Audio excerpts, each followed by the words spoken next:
Hey everybody, and welcome back. I'm Mr. B. You can find me in a number of places like Twitter, Twitch, and YouTube, all at MrBevers.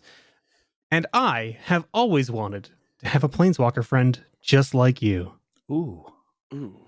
And hello, everyone. First time, long time here. It's your old pal, BigTuck. As usual, you can find me destroying the internet on Twitter at BigTuck tweeting on the Twitterverse. And, I've always wanted to live in a multiverse with you as well. And hey guys, it's Mr. Comma number 5. You can find me as well on Twitter at Mr. Comma number 5. I'll spell that except for the 5. So let's make the most of this beautiful board state. And welcome back to another episode of MrBevers Neighborhood. Remember, we're here to address the salt in the room.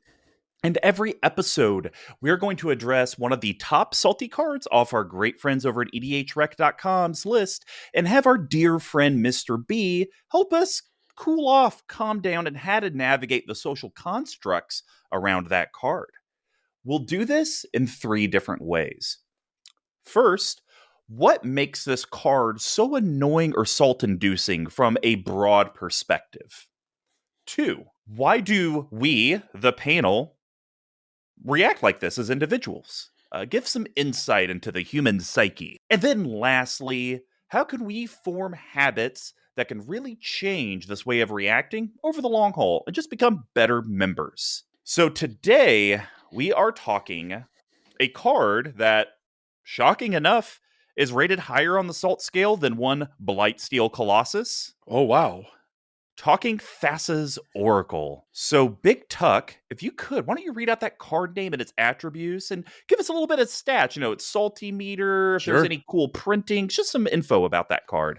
I would absolutely love to. So, Thassa's Oracle rates, if my math is correct, number 14 on the salt meter, well above cards like Jin-Gitaxias, its next neighbor, but well below cards like Cyclonic Rift, which, in my opinion, make a little bit more sense. But for those who don't know, Thassa's Oracle is what we in the community like to call an alternate win con. For 2 blue mana, this is a 1/3 creature, Merfolk, Wizard, Redacted Bit, that comes in at a rare from Return to Theros, I believe is what that set is called. When Thassa's Oracles enters the battlefield, look at the top X cards of your library, where X is your devotion to blue. Put up to 1 of them on top of your library and the rest on the bottom of your library in a random order.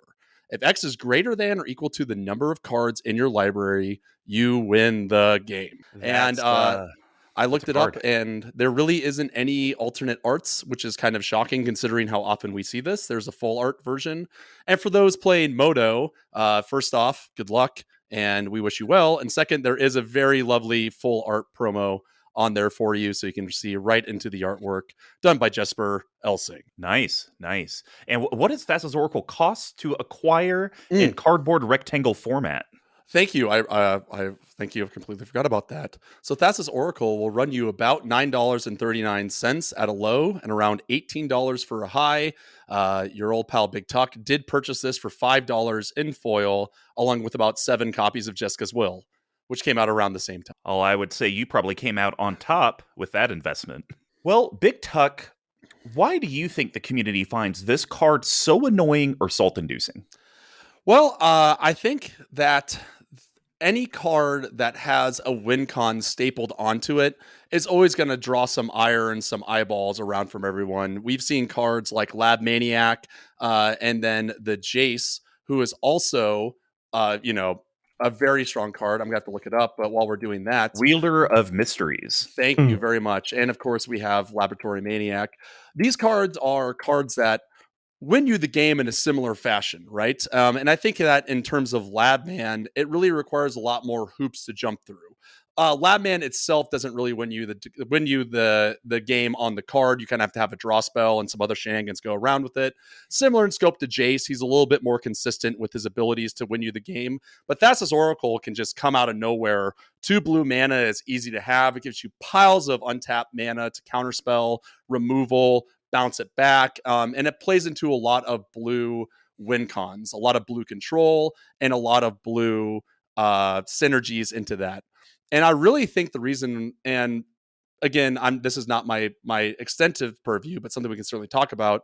I feel one of the reasons why this is so high on the salt meter is that this is kind of a CEDH.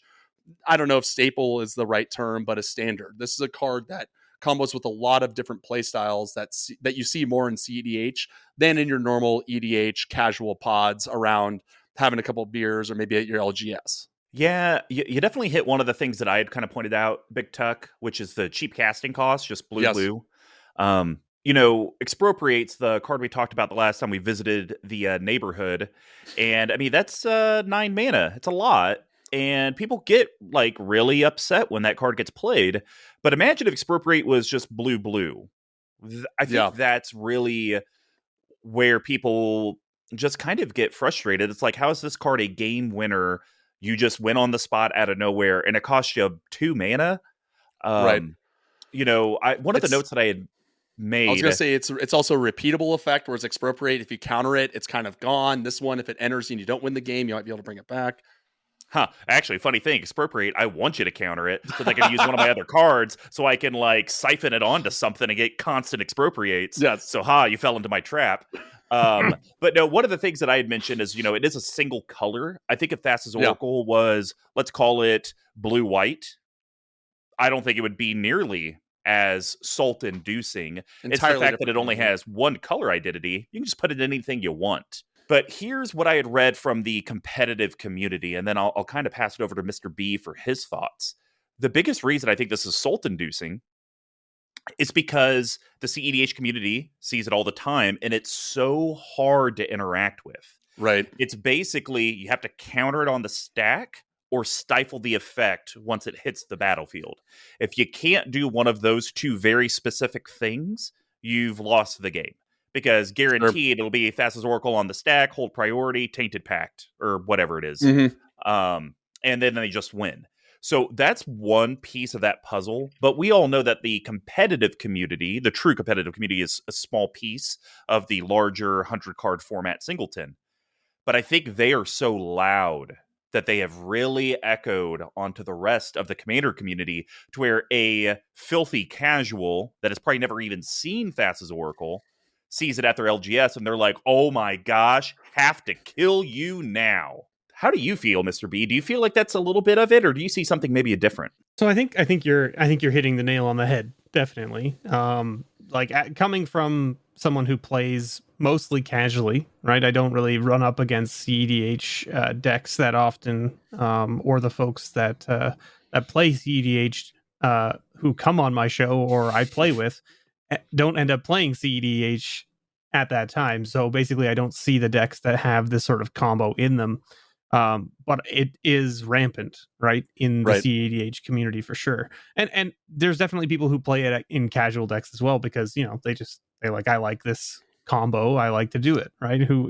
Exactly. Tuck is one of those degenerates, I guess, in this case. It's only one deck, which we'll get to in the personal section. It's okay. It's fine.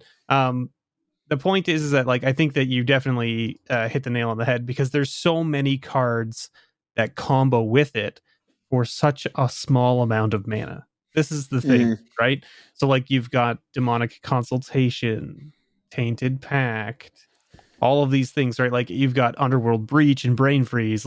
You've got so many things that can just kind of do things with this, at a very small amount of mana. So it's very easy to get the combo off very quickly in any game. So I think that's probably one of the reasons why it induces so much salt, because it can end a game on, maybe turn 2 or turn 3, depending on how good draws are, right? Heck, I'm sure I've heard stories of people ending games on turn 1, right, with this combo.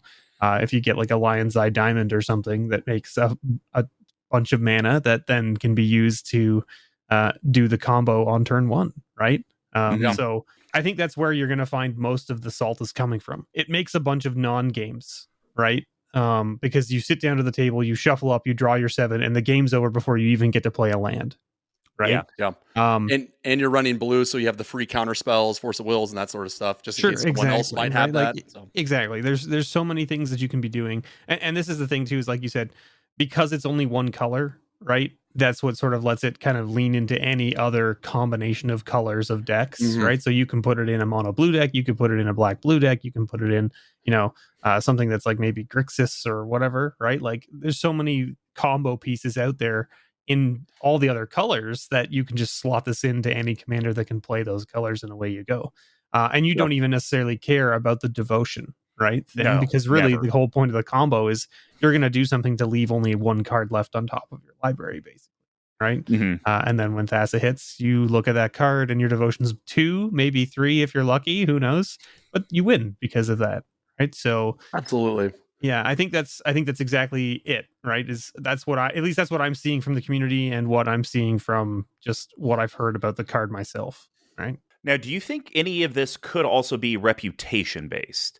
Like, Thassa is such a dominant win con in competitive arenas that we, in the non trying to win in 3 turns or less community, do you think we're just getting a lot of that backlash? Just, we're hearing it all, and it's like, well, if they're saying it's a bad card, then we all think it's a bad card.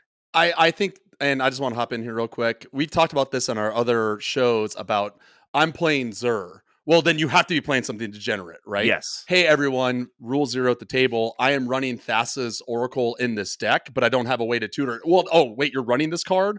It's brutal. We can't beat you. We're ganging up on you. Just knowing the fact that we've seen this deck or seen this person in it before, that I think that's something that is definitely true about maybe this card and other cards of its ilk. I could totally see that. Well, let's go hear a little bit about our amazing patron community before we kind of dive into each of our personal opinions about this card. Do you like CMDTower content? Do you wish you could have more of it? Well, you should head over to our Patreon, patreon.com/CMDTower. That's where we really lean on the community for help in running our channel, but also giving back to you as well. So for just literally $1 a month, you can join and get tons of soft value, opportunities to be on the show, interact with the collective in our very lively chat. And then for even just $5, $15, or $25, you're going to get swag. You're going to get RK Post tokens. Really, it's one of the best values out there. Patreon.com/CMDTower. Okay, well, I'm going to kick off this section with I personally feel salty about this card. And I can't actually say because it's usually directed back at me because I only have one copy of the card. And it is in my Filthy Casual Garza Zol deck, where devotion is important. I do need devotion for it to work. So, Tuck, you actually hit on it in the previous section. I'm not someone who gets super salty when I see cards played in general, but I could say that this one might rise a little salt meter because of the reputation. One of the things that I've been burned by so many times in LGSs and in play groups, and that's why the Rule 0 thing for me, it's a great idea, but it's not really that practical in the real world, is because I've had too many times where it's like, oh yeah, no, it's just like, it's totally fine. It's absolutely fair. And then I just get like pub stomped in, 45 minutes. And it's like, what happened? I thought we were just having fun. And it's like, oh, I was having fun. This is my casual deck. So it's just people's opinions of stuff are so up and down. So when I see Thassa's Oracle from some effect, let's call it pregame discussion, some sort of reveal the top X and put a card in your hand type thing. Oh, I immediately just think, oh, you got gas. And I would probably think it, even if I saw a Labman or a Jace, but Tuck, to your point earlier, it would be significantly less. Right. Because those, you have to get a bunch of other stuff going to make them happen. And yes, the other cards, you win the game with, Labman and Jace, but it's harder because you can interact with those cards. It's not like an effect that's on the stack that's going to check to see if you win, kind of like an Approach of the Second Sun type thing. So that's really why I do, because I've just been burned way too many times where people's opinions of what is strong and what's not is so varying to where if a Zur or a Thassa's Oracle gets mentioned, it's like, I don't trust you. You could politic all game, but I think you're lying to me. And Mr. Combo, I think you're also in a unique situation for this. The last 2 times you've streamed, you've gotten knocked out by your own reputation. So not only are you bringing a Thassa's Oracle, you're also just bringing yourself into this Oh, yeah. Rule Zero conversation, to be fair, which I think you should be proud of, if I'm going to be honest. I think that's, The- I mean, Yeah, it's great to know as someone who's very powerful, a very strong wizard, mage, planeswalker, but apparently I have a losing record. So I don't know what that equates to. It's probably some long lost like heavyweight boxer that's one of the best ever. He just has an 0-39 record. he just needs that one chance, and you got to give it to him. Gotta give it to him. But Tuck, I'm curious, why do you think you would ever, or do you get salty with Thassa's Oracle, and why? Well, I thought a lot about this, and in talking with my local play group earlier today, I want to ask you both: how many times has Thassa's Oracle? Let me ask you two-part question.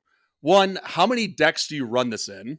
And two, how many times have you lost to, or has Thassa's Oracle made an impact on a game that you've actually played it? Not outside of the scary boogie monster in the closet, the Grizzle brands of the world and whatnot, the recurring nightmares, if you will. And God knows I've had plenty of those, but actually seen it in paper or on MTGO or that sort of thing. So I leave that to you, MrBevers. You're the one here who is streaming multiple times a week.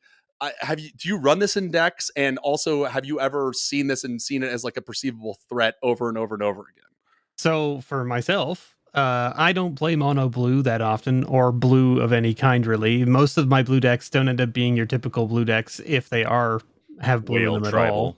Right? Yeah, whale tribal. Now, or to be fair, this would be a slam dunk in your Valoro Master of Monsters or whatever, the Forgotten Realms one that's all creatures. I mean, it's my point. It's like so I've got Volo, which is oops all creatures, but like it's not your typical blue deck, right? I mean, it's Right. all creatures, and Thassa's Oracle could go into that deck, but like why would it? Right? I mean, the point is that there's no other piece to combo it with, so like you'd have to draw it late to have it try to win its win con, and that doesn't make sense, right? Like this is a card that is built for a very specific combo style of deck, right? Like you're not going to just throw this haphazardly into a random deck and hope it gets there, because it's chances, the number of times that you're going to get to a point where Thassa's Oracle is going to win you a game in a random deck where you have not planned to win with Thassa's Oracle at some point is probably next to zero, right?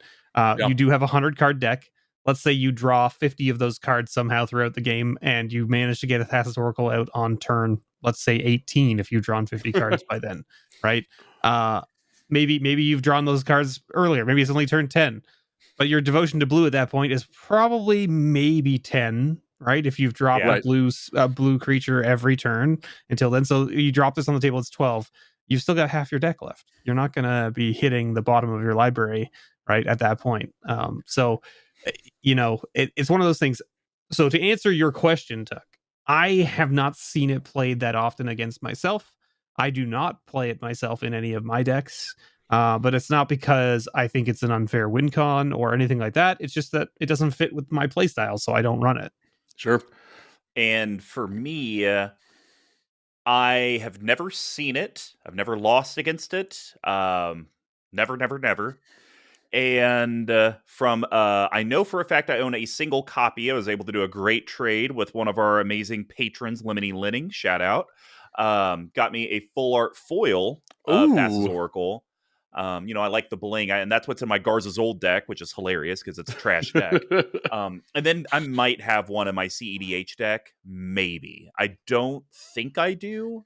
Because mine, I put the restriction on. I can only win off of random Vial Smasher damage. So I don't think it's in there, but it might be. So one for sure, but never lost against it.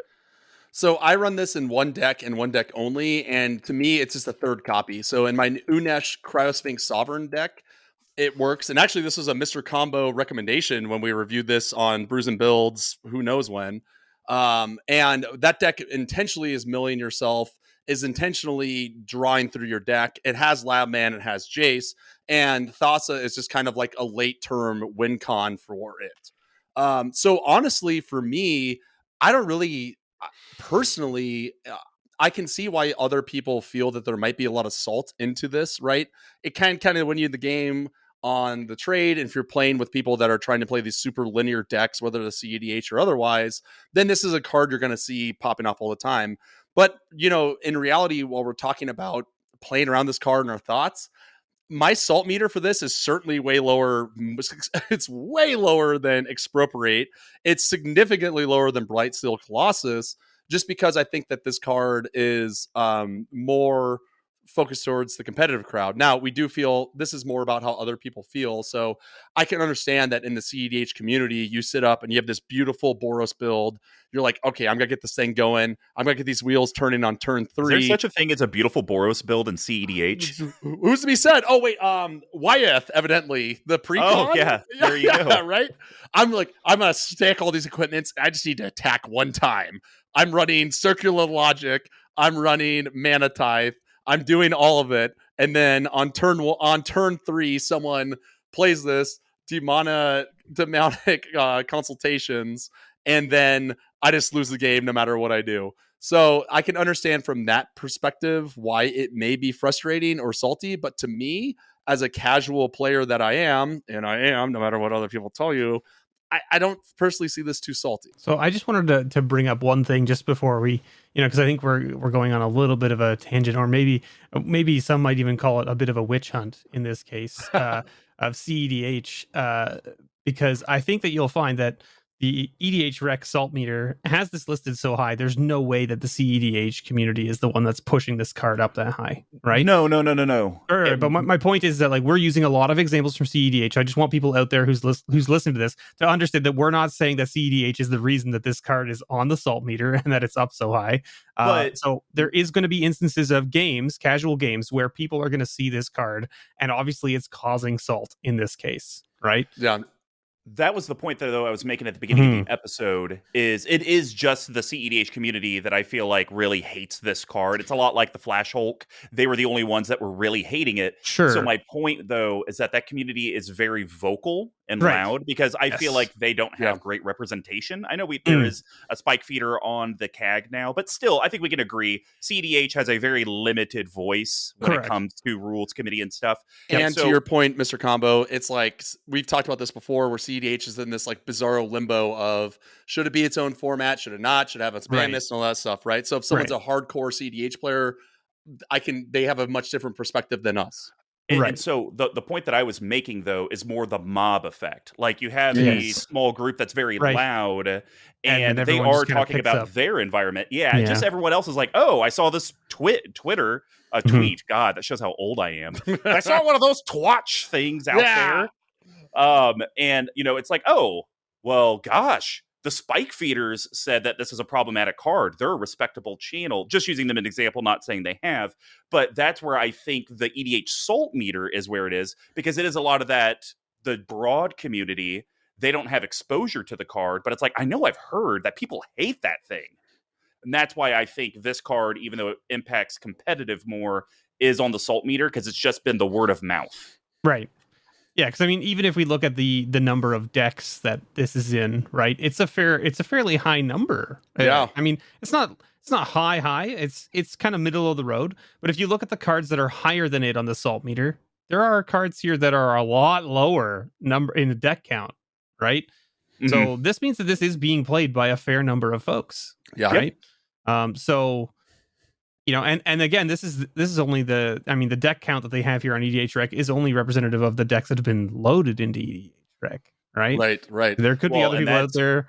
And that's also over the last 12 months, or is it 2 years? But also you might have, 100 people playing the same deck list, but it's only on EDH Rec once, right? So really, even though this is the number of deck lists out there that have the card, it doesn't represent the number of decks that might be running Thassa's Oracle by any means, right? So there's definitely going to be seeing Thassa's Oracle at casual tables for sure, right? Like, there's definitely people out there that are playing it in what they would consider not a CEDH deck. So I think this is a really interesting. I haven't spent a lot of time in the salt meter, but if you look down into it, there's cards that are much ranked lower than this, like your opposition agents of your world, your smokestacks of the world, your back to basics of the world, that, in my opinion, how do you do you think that there's in a broader scale, right? Thassa's Oracle wins you the game. It's over. Aw, shucks. I'm going to shuffle up and go to the bathroom and then play another game. Whereas cards like the Back to Basics, the Opposition Agents can be crippling and even prevent you from playing, right? So how do you guys think? For me, I feel like those cards are way more salty. The Armageddons, the everything else, right? They're way more salty and scary than someone just winning immediately with Thassa's Oracle. So I think that's like an interesting thing to think about. Mr. Combo, what do you have to say about that? So I think that furthers my kind of point of, I think if you just, hey, people that actually play this card, how salty are you about it? I don't think it'd actually be on the salt list, or if it was, it'd be way, way lower. So I think we can all agree people get way more frustrated with Back to Basics, Smokestack, Opposition Agent using those same examples. But it's because just its reputation is so negative. That's why it's so much higher, even though, to me, this shouldn't even be a salty card, because it's like, oh, you win the game, Mr. B, you've said it a few times. Shuffle up, let's get another game going. But it's the competitive community. They don't think of games like that. It's not, oh, I get to play game 2. It's like, what the heck? Why didn't I win this game? I'm so optimized. I'm trying, like, everything is almost like a math like equation. Like, I'm going to do this into this into this. Right. And it's just very well thought out. So that's where Thassa's Oracle is very frustrating. Could you imagine? I have all of these plays, boom, boom, boom, boom, boom, and then turn 2. What? I lose? What the heck? I couldn't even do anything. That's why I think it's so high on there, even though it does end the game. And us casual people, I think if we really looked at the card, we'd be like, oh, it's fine. Yeah. Like, at least I get to play game 2 or 3. And I think this also sort of plays into maybe something that we'll get into as the series progresses as well. And that is that there are obviously different types of salt, right? Yeah. There, Opposition Agent and Smokestack and things like that. They definitely create a different type of salt, right? Do you know what I mean? So the reason you're salty is very different, right? If you're a Himalayan versus a garlic, if you will, or perhaps the garlic truffle salt I got recently versus your sea salt, right? Those sort of things. Yes, or a better example, getting hit over the head with a block of salt, that Oracle, or let me pour table salt on your wounds for the next hour, Opposition Agent, Smokestack, Back to Basics. Right, yes, exactly. This is my point, right? Is you've got that instant salt that happens just instantly and you're immediately like, oh no, I'm upset that this happened. Or you have that salt that you're like, I can't believe you've played that card every turn. Yeah. For the rest of the game, you're like, I can't believe you have that on the table still. I can't believe, 6 turns later, it's been removed off the table. And you're like, I can't believe you played that 6 turns ago. It really screwed up the thing I was doing. Which for me is like the latter of that. Like, I don't care if you win on the spot. Congratulations, you did it. But the latter of this is something we're just playing around until we gang up on you. And then the game is effectively a 3-player game. Like some of these cards, or ones where it's like, well, I can't win, so I'm just gonna blow up all of the resources, and then I'll have nothing, but you will have nothing either. So now we're just back to, if you will, back to basics. Ooh, yeah. It is interesting, and just looking through this salt list, if you guys, we don't want to talk about that too much, otherwise we'll ruin all the future episodes. Yeah, exactly. That's right. I was just gonna say, for those who enjoy this bit, and these episodes, there's a lot to mine out of here. There's a lot of gold that we could start digging for. Well, before we head to our last segment where Mr. B is going to walk me and Tuck through how, we don't really have much of a salt meter, but you guys could put yourselves in our shoes and maybe help reduce your salt meter and dealing with Thassa's Oracle. But before we do that, let's hear a little bit about the CMDTower store. Hey there, collective. Do you need a new playmat? Do you need some sleeves? Have you been forgetting your upkeep triggers? Well, be sure to head over to cmdtower.com/merch and be able to pick up all the great swag made for you guys. It could be the Mr. Comma number 5 reminder token.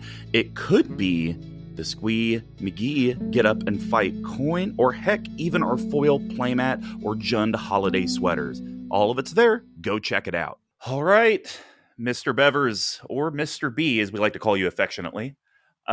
How can we change these habits?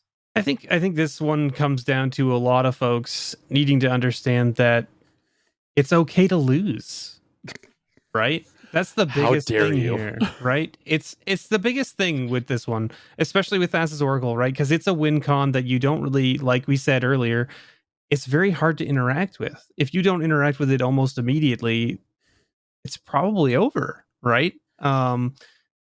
Provided they have the combo pieces, I guess, right? Is the point, right? But I think you have to understand that, you know, your opponent has designed their deck to function in this way, and they don't always get to go off with it, right? This is the thing, is like it's not going to happen every game they play with the deck. It just won't. They're, you know, maybe they can tune the deck to a point where they are getting a 50% win con with the Thassa's Oracle, which is higher than average, right? You should expect your win con to be somewhere around the 25% with any given deck.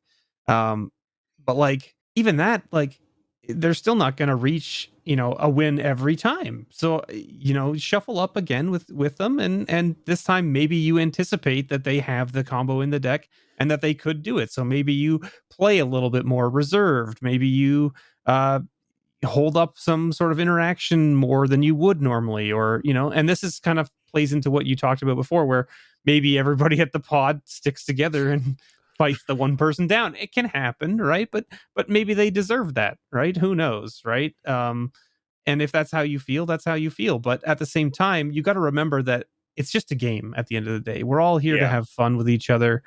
You just need to be willing to understand that there are going to be combo pieces that can just win the game out of nowhere. So I have 2 points. First off, Mr. Bevers, you should know this better than anyone else. This is not a game. This is a lifestyle for all of us content creators out here in the interwebs.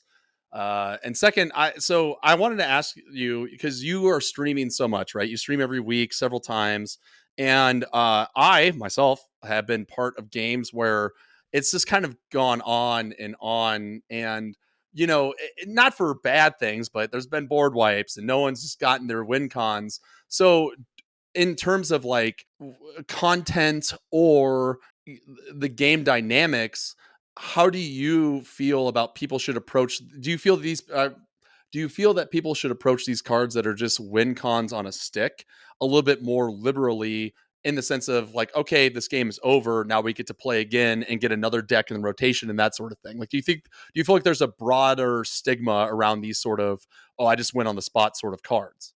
So I think, obviously, I can't speak for everyone here, right? From a content creation perspective, I think that content creators are definitely much more open to the game's over. Okay, shuffle up, we'll do a game two, because it means that they can make another video or Yep. post another video to YouTube, right? To have another game of people playing, right? Absolutely. Now, for the average person who's not a content creator, right?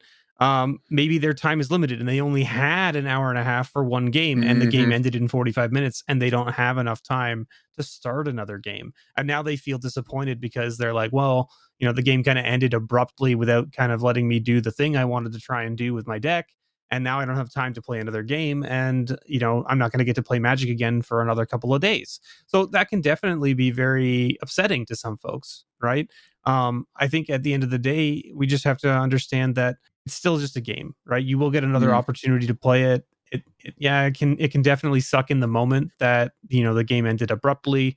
But you can also, you know, there are a lot of situations where folks will say, okay, the game's over, you won, but the three of us are going to continue to play as if you're not in the game Yeah. anymore, right? Because we want to play for another 45 minutes, but we don't have enough time to shuffle up again and play another game. So we're just going to keep playing as if, you know, that happened. And if that person wants to stay and continue playing, right, basically shuffle their deck back together after doing their Thassa Oracle combo, right, and just be like, okay, I'm back to what I was with Thassa's in the yard now, or whatever, right, or exiled, or whatever you want to do. Like, there's so many things you can do with Magic because it's just a game. At the end of the day, the pod that you're with can talk about what you want to do to move forward with the time you have left, right? So if you only have a limited amount of time to continue playing, then work it out together, right? And maybe the person can show that they have the Thassa combo and say, okay, I have this, I could play it right now and win the game.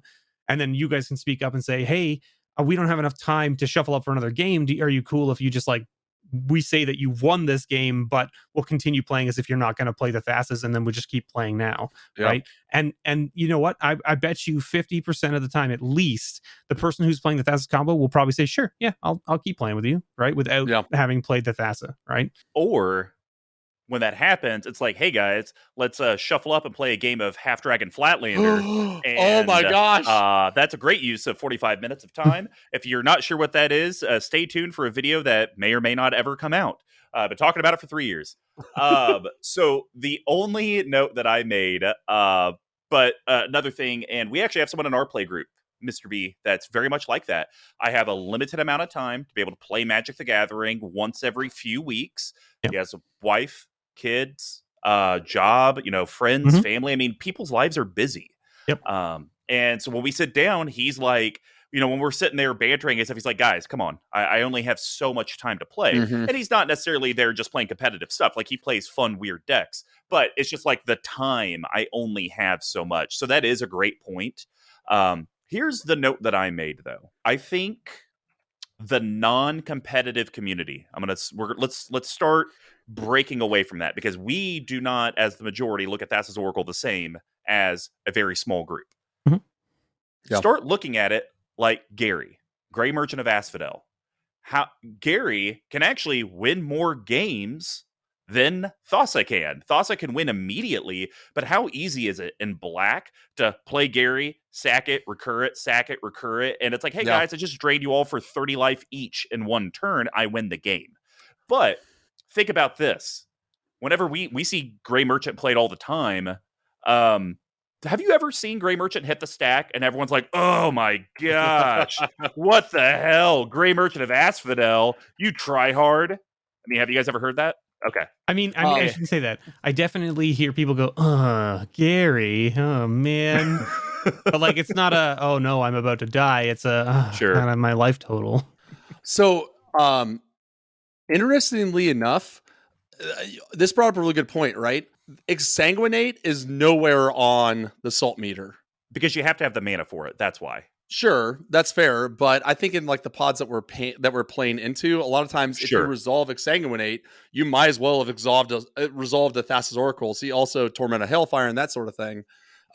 So I think that Mr. Combo, your Gray Merchant is such an apt like a comparison to this, right? In our casual, like the pods that we play in. Yeah. And it's just like that's really because even to your point, Tuck, like with Exsanguinate, and Mr. Combo, to your point, like you need the mana for it. It's basically saying the same thing as with Thassa's Oracle. You need the combo pieces. Yeah, that's true. If you don't have them, you can't combo out and win immediately, right? So it's very similar in that aspect. It's just a different resource, right? Right. Yeah, and I definitely would say to us content creators in the community, when we recognize like this, where a card's maybe getting more negative publicity than really what it deserves, I think it's conversations like this, or us even doing it on streams, where it's, hey, I did Thassa's Oracle in my Garza Zold deck. I got to look at the top 4. Yay. I didn't win. I have no way of abusing it. Just look at the top 4. I think people need to start seeing us play these types of cards that generally it's just a particular playstyle that makes it salty. So that way they could see, oh, maybe it is a lot like Gary. And I think it would also help if we could figure out a cool name for Thassa's Oracle, like Gary. Come on, you can't get mad at Gary. What do we call her? No. Tracy? Ooh, I do like Tracy a lot, actually. I do like that. I do like that quite a bit. Let's do that. Oh, man, Tracy. We're nicknaming Thassa's Oracle Tracy now? That's the plan? Yep. Okay, that's what we're doing. You heard it here first, folks. Right. Tracy is going to win you the game and cause a fair amount, at least one top third of the amount of salt that you could get. Well, before we round out the discussion, one last paint around. BigTuck, any last thoughts on Thassa's Oracle? No, I think Tracy is a really interesting talking point, and I really do feel that she is going to be a really good comparison piece as we continue to look through these salty cards, right? In terms of winning the games, in terms of deck utility, deck play styles, the amount of decks it's in. I think this is a really, really solid one to dive into with some really good takes across the board. Mr. B, you. I have nothing else to comment about the card. I think we've covered everything. I really enjoy the fact that you did bring up Gray Merchant of Asphodel because it's definitely a very good comparison piece. And I think you're right. I think maybe running this card in your blue decks moving forward, just to show that it's not always an alternate win con, right? Mhm. I mean, it can Right. be, but it doesn't have to be. It can just be a utility 1-3 that lets you maybe fix your next draw step, right? Because I mean, let's be honest, how many people out there brainstorm or scry, right? This is basically Mhm. just like a scry on a stick. And it does have that great the great key type of wizard redacted bit. So there's a lot of decks that like seeing that, right? So it's kind of just free utility in that deck, whether or not you win the game with it. Yeah, and the last point that I'll give is I think Thassa's Oracle has a beautiful home in Blink decks. Like, you're Mhm. not going to win, but like, how great would it be? How many times do Blink decks like, oh, I'll Blink, I guess I'll just draw 2 cards or go get a land? Like, wouldn't you like to, oh, I probably got 3 devotion. Let me look at the top 3 and rearrange it, get the best one on top. A lot of us do Sensei's Divining top. Right. So I definitely think it's a perception thing. And us as content creators have a great platform to really show people, hey, it's a fine card, but it's only game breaking when your entire deck is built around that. Well, hopefully, our fellow members of the collective, you too, have learned how to be a more joyful Magic player when your opponent attempts to throw salt in your eye with Tracy.